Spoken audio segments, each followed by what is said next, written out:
जो कटअप का क्या मामला चल रहा है? कटअप का मामला है कि देखिए पेपर 1 जो था क्वालिफाइंग पेपर था। अब पेपर 2 था जो स्कोरिंग कार्ड था, उसी के अकॉर्डिंग सब्जेक्टिव वाइज था, उसी से मेरिट होता था। जैसे किस तरह से अपना कारनामों को छुपा रही है कि आप रॉ मार्क्स कितना लाए हैं। जैसे देखिएगा कि पीजीटी के अभ्यर्थी प्रमोद कुमार कुशवाहा जी हैं। अच्छा, उसी का दिखा रहे हैं। प्रमोद कुमार कुशवाहा का दिखा रहे हैं। इसने पेपर 1 में 58 मार्क्स लाया था, मतलब 58 क्वेश्चन सही किए थे।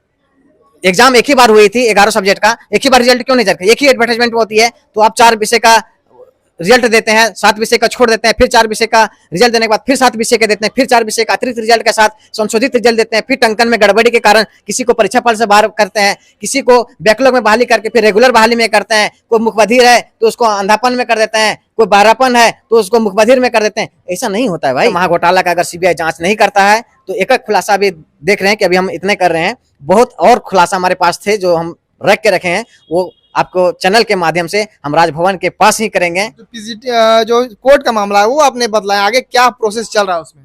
कोर्ट में देखिए कि जेएसएससी को उन्हें अपने दबाव बनाया था कि आप तो देख सकते हैं अभी हम जो है रांची में ही हैं और पीजीटी के हमारे साथ छात्र हैं और आप लोग जान रहे हैं कि जैसे पीजीटी में जितनी गड़बड़ियां निकल के आ रही, छात्र कहीं ना कहीं नाराज हैं।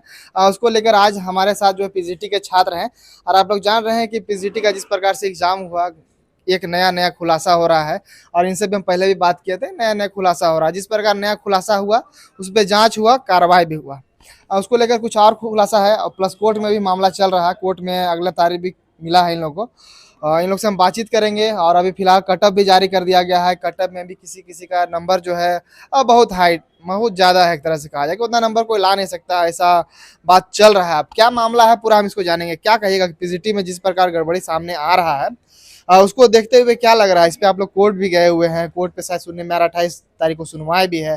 पूरा मामला को किस प्रकार देख रहे हैं आप? देखिए पूरा मामला को हम बताते हैं कि विगत 64 दिन से हम लोग राजभवन के पास धरना स्थल पर पीजीटी में जो महाघोटाला हुआ है, जिसका सीबीआई जांच लेकर और जो भी बड़े बड़े खुलासा हैं आप लोगों के चैनल के माध्यम से हमने बताने का काम किया। अब देखे थे कि आपके चैनल के माध्यम से ने हम लोग आह्वान किया था कि एक अभ्यर्थी ऐसा है पीजीटी में जो हेमंत कार्यकाल में नौकरी लेने के बाद भी वो मुखबधिर होता है और वो बोलने लगता है। मतलब भ्रष्टाचार कैसे कैसे देख रहे होंगे। एक चीज़ और आपने देखा होगा कि एक सफल अभ्यर्थी जो है, बहुत सारे लोग बोल रहे थे कि ये लोग असफल अभ्यर्थी हैं जो धरना देते हैं, नहीं सफल कर पाते हैं। तो हम लोगों ने बोला कि हाँ स्वीकारा कि चलिए हम लोग असफल हैं, लेकिन आप सफल हुए हैं तो किस कारण से हुए हैं उसको भी हम लोग जानते हैं, अच्छे तरीके से जानते हैं, किसके माध्यम से हुए हैं, कितने पैसे दिए हैं, किस सेंटर में अपने एग्जाम लिखा है। हर चीज़ को मैंने एक एक करके जो है क्रमबद्ध तरीके से जिक्र करते गया और एक एक जिक्र करते हुए देखिएगा कि वहाँ पर असफल व्यक्ति सब बोले जा रहे थे, अब सफल व्यक्ति भी हमारे आंदोलन में आ चुके हैं। प्रमोद कुमार कुशवाहा जी आप जिनको अपने चैनल के माध्यम से दिखाए थे, जिनको पूरे झारखंड के लोगों ने देखा और उनके दर्द को भी समझा। आप प्रमोद कुमार कुशवाहा के बारे में आप जान के आप लोग को थोड़ा अचंभित लगेगी आज, क्योंकि आज मैं फिर नया खुलासा करने जा रहा हूँ। क्या है कुछ नया खुलासा? नया खुलासा यह है कि प्रमोद कुमार कुशवाहा जो रेगुलर वैकेंसी के तहत BC2 कैटेगरी में चलन निष्क्रियता के तहत उनकी बहाली हुई थी, जो 113 क्वेश्चन सॉल्व किए थे और उनको परीक्षा फल में मेरिट में आए। मेरिट में आने के बाद उनको 7 मार्च 2024 को तत्कालीन मुख्यमंत्री चंपई सोरेन के द्वारा हाथों से सम्मानित किया गया पूरे सभा में, और वो प्रथम व्यक्ति थे जिनको पूरे सभा में उनको सम्मानित किया गया था। आज प्रमोद कुमार कुशवाहा जेएसएससी के कारनामों के द्वारा उजागर होता है कि वो परीक्षा फल से बाहर हो जाते हैं। 5 महीना लगातार कार्यरत रहने के बाद भी उत्कर्णित +2 विद्यालय चानो में हजारीबाग में कार्यरत थे, और वो व्यक्ति असफल व्यक्ति के पास सफल व्यक्ति भी हमारे आंदोलन में एक मजबूती के साथ खड़े हैं। वो भी अपने मांग को लेकर, अपने न्याय को मांग कर, जिस प्रकार से हम अपने मांग को लेकर 64 दिन से लगातार संघर्षरत हैं। सरकार को हमने हर चीज बताने की कोशिश किया, विपक्ष के नेता भी सुने, पक्ष के भी लोग सुने, लेकिन उनके काम में जूं नहीं रंग रही है। हम बताना चाहते हैं कि इसमें क्यों नहीं रंग रही है, क्योंकि 1-2 रुपया का घोटाला नहीं है और एक आदमी घोटाला नहीं किया। एक आदमी करता है तो उसको आसानी से पकड़ लेता है, एक चोर नहीं, इसमें सारे लोग मिली भगत है, सरकार है, मंत्री है, विधायक गिरोह है, जो एग्जाम सेंटर हॉट सेंटर बने हुए थे, एग्जाम सेंटर के साथ बात है कि गिरोह है, अभ्यर्थी है। तो हम लोग बहुत सारे को जिक्र किए आपके चैनल के माध्यम से, लेकिन अब नया जिक्र करते हैं कि कटअप जो दिया है, जान के आपको आश्चर्य होगा कि पेपर 1 जो था क्वालिफाइंग पेपर। एक बार केवल हमको ये बतलाइए, जो प्रमोद जी का मामला है उसका अब आगे क्या होने वाला है? उसका मामला कोर्ट में भी है, PL किया हुआ है प्रमोद जी का मामला। प्रमोद जी का उनके जब से वो आंदोलन में आए उनको हम हर प्रकार से मदद होता है, रहने खाने से लेकर, हर आयोग से जाने से लेकर, माध्यमिक शिक्षा आयोग से लेकर, पक्ष विपक्ष हर जगह हम उसके लिए गए। हम सोचे कि अपने न्याय के लिए लड़ रहे हैं, हम शारीरिक रूप से समझते हैं, हो सकता है कि हमको नहीं नौकरी लगेगा भविष्य में, तो कल जाके हम किसी भी प्रकार के सशक्त हैं, समझते हैं हम कहीं भी कमा सकते हैं। लेकिन जो व्यक्ति विकलांग है, अपने माता पिता उसके समाज में देखते हैं कि विकलांग लोग को जो होते हैं किस प्रकार से समाज उसको हीन भावना से हीन तरह से भावना से देखता है, देखते काम हैं। नहीं मिलता है। काम नहीं देखता है, न काम देता है। हीन भावना से देखने के बाद भी वो व्यक्ति उतना खेत बाड़ी बेच के उसके माता पिता उसको पढ़ाए, किसी भी प्रकार के पढ़ के वो सफल हुए, लेकिन सफल होने के बाद भी उसको जेएसएससी के कारनामों के द्वारा उसको असफल कर दिया गया। अब मैं बताना चाहता हूँ कि आप जो मेरिट जो दिए गए हैं, हमारा देखिएगा जो कटअप का क्या मामला चल रहा है? कटअप का मामला है कि देखिए पेपर 1 जो था क्वालिफाइंग पेपर था, अब पेपर 2 था जो स्कोरिंग कार्ड था, उसी के अकॉर्डिंग सब्जेक्टिव वाइज था, उसी से मेरिट होता था। जेएसएससी किस तरह से अपना कारनामों को छुपा रही है कि आप रॉ मार्क्स कितना लाए हैं। जैसे देखिएगा कि पीजीटी के अभ्यर्थी प्रमोद कुमार कुशवाहा जी हैं, अच्छा उसी का दिखा रहे हैं। प्रमोद कुमार कुशवाहा का दिखा रहे हैं। इसने पेपर 1 में 58 मार्क्स लाया था, मतलब 58 क्वेश्चन सही किए थे।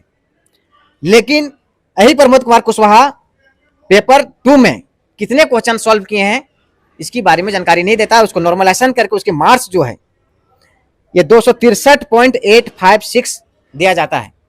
और ये भी बताता हूं कि जो कटअप जो जारी किया गया है चलन निःशक्ता BC2 कैटेगरी में, वो प्रमोद कुमार कुशवाहा 263.856 मार्क्स लाए हैं, और जो कटअप जो जारी किया गया है वो 260 है ओनली। तो प्रमोद कुमार कुशवाहा 263 है, मतलब ज्यादा है, सफल अभ्यर्थी हैं। अच्छा ये पॉइंट का मामला है, उसमें कुछ अभ्यर्थी पॉइंट का निकाला मामला नहीं है। नहीं, जो पॉइंट के बाद जो नंबर मिला है, हाँ। जब एक क्वेश्चन मतलब आंसर सही होता है उसमें 2 नंबर मिलता है। वो नॉर्मलाइजेशन का होता है, क्योंकि एग्जाम जो था 2 या 3 शिफ्ट में हुई थी, और एग्जाम की शिफ्ट में क्या कि झारखंड में देखिएगा कि ऑनलाइन सेंटर जो है वो लगभग 100 सेंटर है, लेकिन गड़बड़ी जान के करने के कारण उसको शिफ्ट वाइज करता है, और शिफ्ट वाइज करके लोगों को किस प्रकार से दिग्भ्रमित करते हैं जेएसएससी के द्वारा, आप जानिए। आज अलग अलग सेंटर में दिया गया, लोग एक प्रश्न रहेंगे तो एक ही मार्क्स जारी करना पड़ेगा, एक ही प्रश्न रहेंगे, सभी अभ्यर्थी उसी कटअप में जाएंगे, लेकिन उसको जाके 2-3 शिफ्ट किए, ताकि क्या होता है कि क्वेश्चंस का अलग अलग लेवल होते हैं, अलग अलग लेवल के अनुसार किसको कितना नंबर दिए एक क्वेश्चन पर, दूसरा क्वेश्चन पर कितना दिए, पहला शिफ्ट वाला कितना दिया, सेकंड शिफ्ट दिया, इसमें किसी भी प्रकार का जानकारी नहीं दिया गया है। आप पहले बात है कि अगर जेएसएससी इतने दूध का धुला है, तो उसको अगर पेपर 1 में जब दे दिया है कि इतना ऑप्टेंस मार्क्स किया गया है, तो पेपर 2 में कितना क्वेश्चन सेलेक्ट क्यों नहीं दिए आप। और दूसरी बात है, जो प्रमोद कुमार कुशवाहा है, जब चलन निःशक्ता को 260 नंबर में उठाए, तो 263 में उसको परीक्षा फल से कैसे बाहर कर दी।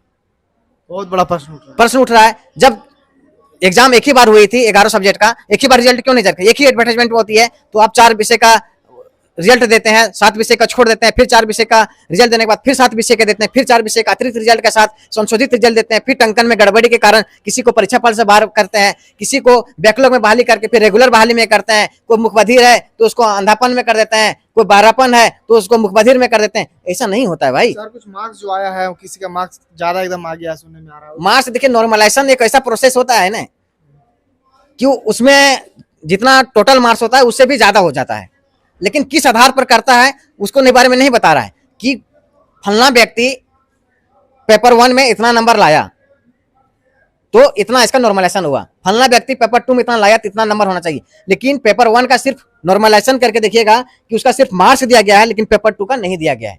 तो ये प्रमोद कुमार अपने कुशवाहा आप को जी का जो है संदेह के घेरे में डला हुआ है, और ये प्रमोद कुमार कुशवाहा का मैं दिखा रहा हूँ क्योंकि ये सफल अभ्यर्थी होके भी ये बाहर है परीक्षा फल से। वो तो पढ़ा ही रहे पर बोल रहे हैं नोटिस पर जारी कर दिया गया है, डीओ के द्वारा उनको वेतन भी रोक दिया गया है। ये भी बता दे रहा हूँ, प्रमोद कुमार के द्वारा हमको लगभग दिन भर में 5 से 6 बार बात होती है। एक और है, देखेंगे विकलांग कोटा से जो राज्य स्तरीय बहाली में आए थे अनिल दांगी जी, उनको भी देखिएगा कि बेचारा बहुत गरीब है, ग्रामीण क्षेत्र से आते हैं, पत्थलगड्ढा क्षेत्र से आते हैं, उनके पास मोबाइल नहीं था, जेएसएससी के द्वारा 6 साल के बाद अचानक रिजल्ट दिया जाता है, वो बेचारे को पता नहीं चलता है, और वो जब उसको वेरिफिकेशन के लिए बुलाया गया तो नहीं आ पाए। लेकिन देखिएगा कि जो पैसे देते हैं उसको 2 बार 3 बार 4 बार जेएसएससी मौका देती है, लेकिन वो विकलांग आदमी जो समाज उसको किसी लायक नहीं छोड़ा, उसको जेएसएससी ने भी और इस सरकार ने भी किसी लायक नहीं छोड़ा। आज वो व्यक्ति दर दर भटक रहा है। आप देखे होंगे कि अभी भी राजभवन में बेचारा बैठे हुए रहता है, रोते रहता है, फोन करते रहता है, इसके पास उसके पास जाते रहता है, उसके पास पैसा नहीं है, पैदल जाता है, यहाँ से धुरवा पैदल चल जाता है, खाने पीने के लिए भी नहीं होता है, कोई किसी से मांगता है तो भैया दीदी लोग देते हैं तो कुछ खाते हैं। इस प्रकार से झारखंड के छात्रों के साथ छला जा रहा है, जो अगर पीजीटी का महाघोटाला का अगर सीबीआई जांच नहीं करता है तो एक एक खुलासा अभी देख रहे हैं कि अभी हम इतने कर रहे हैं, बहुत और खुलासा हमारे पास थे जो हम रख के रखे हैं, वो आपको चैनल के माध्यम से हम राजभवन के पास ही करेंगे, जो पूरे सभा के साथ हमारे सारे पीजीटी के अभ्यर्थी होंगे और वहां पर बहुत बड़ा खुलासा होने जा रहा है कि किस प्रकार गड़बड़ी हुआ है और किसको दिया है, और बहुत सारे ऐसे अभ्यर्थी जिसका मिनिमम कटअप से भी ज्यादा नंबर है उसको भी परीक्षा फल से बाहर कर दिया। ये बताइए हमको कि कोर्ट में जो आप लोग का मामला चल रहा है उसमें आगे कहाँ प्रोसेस हुआ है? कोर्ट का मामला देखिए अलग अलग लोग से पीआईएल किए गए हैं और वो मामला जो है बहुत तुल पकड़ा हुआ है, जिसके कारण से देखिएगा कटअप जो कटअप जारी किया गया है, स्कोर कार्ड जो जारी किया गया कैंडिडेट का, लेकिन 4 ही सब्जेक्ट का, बाकी सब्जेक्ट में क्या है दिक्कत है? मतलब भी जितना एग्जाम हुआ टोटल सब्जेक्ट का जारी नहीं हुआ। एक एडवर्टाइजमेंट में वैकेंसी आती है, अलग अलग रिजल्ट देते हैं, 3-4 बार रिजल्ट दीजिएगा, 5 बार नियुक्ति दीजिएगा, कहाँ दिखाना चाहते हैं कि अपने कार्यकाल में बहुत ज्यादा नियुक्ति करा दी है क्या, कि बहुत ज्यादा अपने नौकरियां दे दिया? एक नियुक्ति एक बार में होता ना चाहिए, एक एडवर्टाइजमेंट आई थी, देखिए बार नियुक्ति सबको देते हैं, पैसे से लेके दिए थे तो दे देते हैं, लेकिन वो नहीं चाह रही है कि छुपाना चाह रही है गलती को, एक गलती कहा जाता है एक झूठ बोलने के लिए 4 झूठ, एक झूठ छुपाने के लिए 4 झूठ बोलना पड़ता है, तो जैसे एक झूठ बोलने के लिए 4 झूठ बोलना पड़ रहा है, 4 झूठ छुपाने के लिए 64 करना पड़ रहा है, और एक एक गलती जो है जिस तरह से देखे होंगे कि आपका छत्तीसगढ़ में प्रोफेसर की बहाली में किस प्रकार से देखे होंगे, नियुक्ति के बाद भी उसको हटाना पड़ा था, आप देखे होंगे राजस्थान में क्या कहते हैं पुलिस निरीक्षक जो होता है, सब इंस्पेक्टर जो की बहाली हुई थी उसमें देखें किस तरह से पकड़े गए।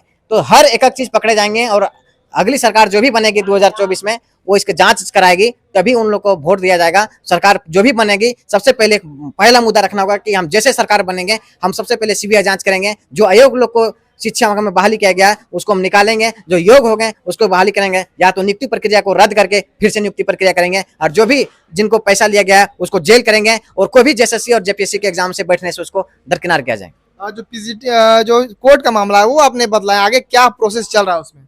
कोर्ट में देखिए कि जेएसएससी को उन्हें अपने दबाव बनाया था कि आपने अभी तक स्कोर कार्ड क्यों नहीं जारी किया, साबिर का रिजल्ट क्यों नहीं जारी किया, वो तो जारी कर दिए, अब आगे उसको फिर से मांग रखा गया है ना, बहुत सारी चीजों उसके ऊपर जो है 1 बाय 1 करके रखा गया है। हमको ये जो निकला है आप लोग का कटअप, इससे आप लोग संतुष्ट है कि नहीं? पूरी तरह संतुष्ट रहते तो फिर हम कहाँ आंदोलन करते हैं? जो आदमी संतुष्ट रहता है तो आंदोलन करता है। तत्काल जारी किया गया है कटअप, तो इससे भी कहीं ना कहीं आप लोग संतुष्ट नहीं। इसमें इतनी गड़बड़ियां हैं, तो यही गड़बड़ियां को बताने के लिए मैं आपके चैनल के माध्यम से बता रहा हूँ ना, कि गड़बड़ियां छोटी सी नहीं गड़बड़ी हुई, बहुत बड़ी गड़बड़ियां हुई है। इस गड़बड़ियां को धागा जैसे होता है ना, धागा को धीरे धीरे धीरे जैसे करिएगा तो ज्यादा उलझ जाएगा। अभी उलझ चुका है जेएसएससी, और जेएसएससी देखे होंगे कि 18 बार जेएसएससी सीजीएल का भी पेपर को संभावित डेट करके एग्जाम नहीं ले पा रहा है, और अपरिहार्य कारणों से उसको रद्द कर देता है। अपरिहार्य वर्ड एक शब्द जो आ गया झारखंड में, इसका कोई भी डिक्शनरी में आज तक इसका मीनिंग हम लोग को नहीं पता है कि अपरिहार्य होता है क्या है। ये मतलब ये 28 को कुछ छात्र से हम बात कर रहे थे, बोल रहे थे 28 से इसी 28 को और कुछ कोर्ट में बड़ा कुछ खुलासा होने वाला है, क्या देखिए बड़ा खुलासा होने जा रही है, इस चीज को थोड़ा गोपनीय रखना चाहिए, क्योंकि चोर लोग जो है बहुत डरे सहमे हुए हैं। अभी आपके चैनल के माध्यम से बता देंगे तो चोर जैसे होता है ना कि हम बता देंगे कि फलना चोर है, तो चोरी को बचाने के लिए बहुत सारा दिमाग लगाएगा, तो इसलिए अभी हम आपके चैनल के माध्यम से इसका खुलासा नहीं कर सकते हैं। 28 के बाद पर होगा, 28 तारीख के बाद वो देखिएगा कि क्या खुलासा किस तरह से विस्फोट होने जा रहा है, वो सारी चीज को आप भी अपने चैनल के माध्यम से दिखा पाइएगा। अभी हम बता देंगे तो चोर लोग अपना चोरी किस तरह से किया उसको छुपा लेगा, इसलिए अभी नहीं बताना है। आप लोग आगे क्या करने वाले? अंतिम प्रश्न रहेगा। अंतिम प्रश्न है कि जब तक पीजीटी का सीबीआई जांच नहीं हुआ तब तक हमारा आंदोलन जारी रहेगा। सरकार बदल जाए, आयोग का अध्यक्ष बदल जाए, हर चीज बदल जाए, लेकिन जब तक सीबीआई का जांच नहीं हुआ तब तक हम लोग अपने आंदोलन को संघर्षरत रहेंगे। आंदोलन क्रमबद्ध तरीके से, अलग अलग तरीके से करना पड़े तो भी हम लोग करने के लिए तैयार हैं। परिचय मेरा नाम चंदन कुमार हुआ, पीजीटी मैथ्स अभ्यर्थी हूँ। तो देख सकते हैं पीजीटी के छात्र हैं, इनका साफ साफ कहना है पीजीटी में जिस पर गड़बड़ी हो रही है उसको लेकर छात्र कहीं ना कहीं नाराज हैं। कोर्ट में मामला चल रहा है, जो कटअप अभी जारी किया गया है, जिस प्रकार कोर्ट में मामला चल रहा है उसको लेकर जारी किया गया है, और उसमें भी बहुत सारी त्रुटियां हैं जो कि ये बतला रहे हैं। और भी बड़ा खुलासा ये लोग करने वाले हैं। अब देखने वाला विषय होगा कि आगे ये लोग क्या क्या बात करते हैं, वो भी चीज अपने चैनल के माध्यम से दिख लेंगे। चैनल के साथ बने रहेगा। धन्यवाद, शुक्रिया।